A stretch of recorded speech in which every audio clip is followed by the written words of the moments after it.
Assalamualaikum warahmatullahi wabarakatuh. Apa kabar anak-anakku yang soleh dan soleha? Semoga kalian senantiasa ada dalam lindungan Allah Subhanahu wa Ta'ala. Tetap jaga kesehatan dan laksanakan 5M. Kali ini kita bertemu pada video pembelajaran materi pendidikan agama Islam dan budi pekerti semester 1 kelas 5 SD pelajaran 5 Rasul Allah Idolaku.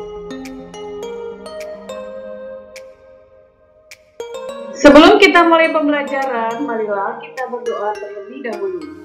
Bismillahirrahmanirrahim. Raditu billahi robba, wa bil islami dina, wa bi muhammadin nabiyya wa rasula. Rabbi jidni ilma, warzuqni fahma. Dan marilah kita teruskan dengan melaksanakan pembiasaan terlebih dahulu dengan membaca surat At-Tin bersama-sama. A'udzu billahi minasyaitonir rajim. Bismillahirrahmanirrahim. Wat-tini waz-zaitun wa turi sinin wa hadal baladil amin. Laqad khalaqnal insana fi ahsani taqwim. Tsumma radadnahu asfala safilin. Illal ladzina amanu wa 'amilus sholihati falahum ajrun ghairu mamnun. Fama yukadzibuka ba'du biddin. Alaihissallahu biahkamil hakimin. Pada video pembelajaran kali ini, kita akan membahas tentang kisah Nabi Ilyas alaihi salam. Semoga dengan menyimak video pembelajaran ini, kalian bisa meyakini kebenaran kisah Nabi Ilyas alaihi salam. Kalian juga bisa memahami dan menceritakan kembali kisah Nabi Ilyas alaihi salam, dan juga kalian dapat menerapkan keteladanan Nabi Ilyas dalam kehidupan sehari-hari.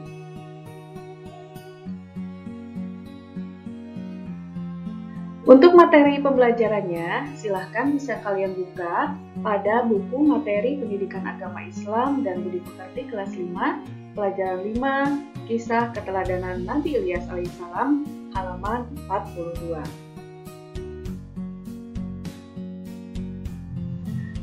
Anak-anakku yang soleh dan solehah, Nabi Ilyas adalah keturunan keempat dari Nabi Harun alaihissalam. Beliau diutus oleh Allah Subhanahu wa Ta'ala kepada kaum Bani Israel, yaitu setelah meninggalnya Nabi Sulaiman alaihissalam. Dan sesungguhnya Nabi Ilyas adalah benar-benar termasuk salah seorang rasul dari para rasul Allah.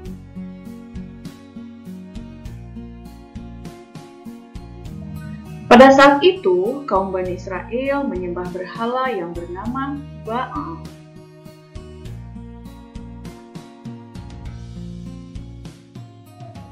Nabi Ilyas alaihissalam berulang kali memperingatkan kaumnya, namun mereka tetap durhaka, bahkan menentang dan ingin membunuh Nabi Ilyas.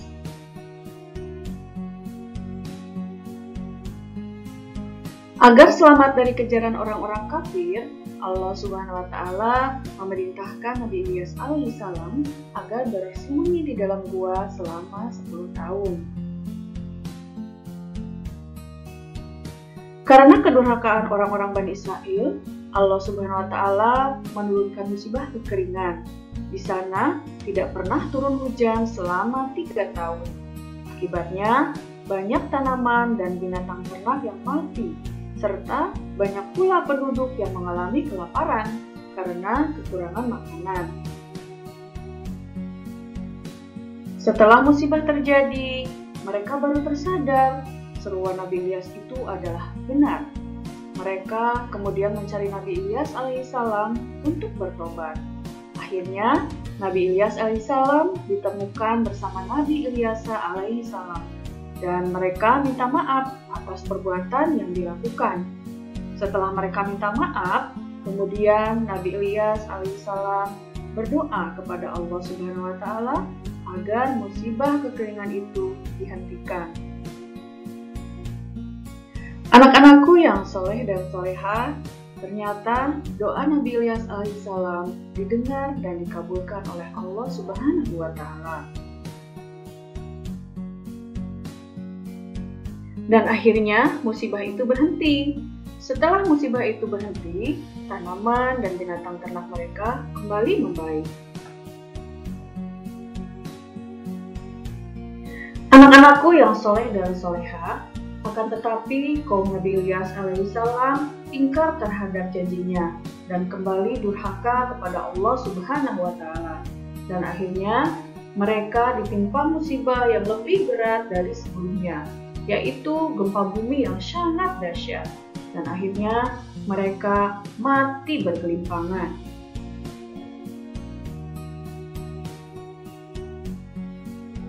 Nabi Ilyas alaihissalam dan orang-orang yang beriman lainnya selamat, sebab mereka telah pergi lebih dahulu meninggalkan negeri itu sebelum terjadinya musibah.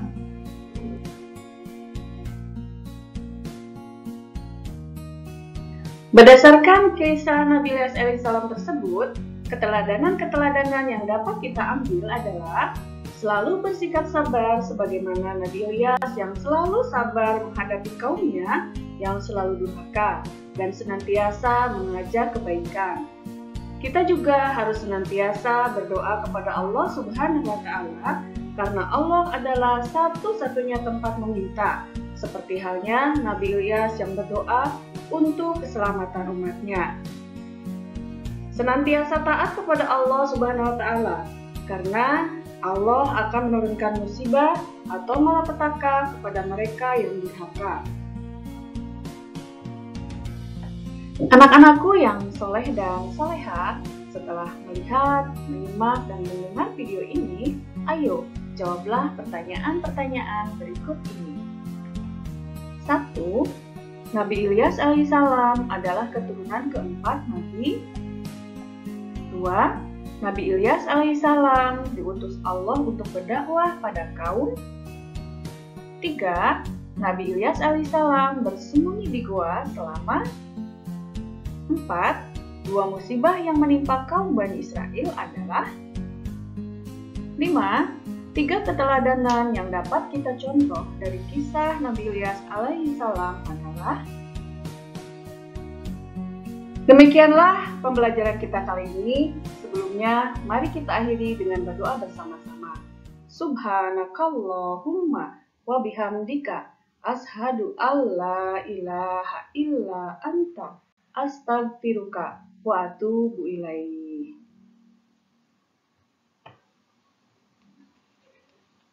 Tetap jaga protokol kesehatan dan laksanakan 5M. Wassalamualaikum warahmatullahi wabarakatuh.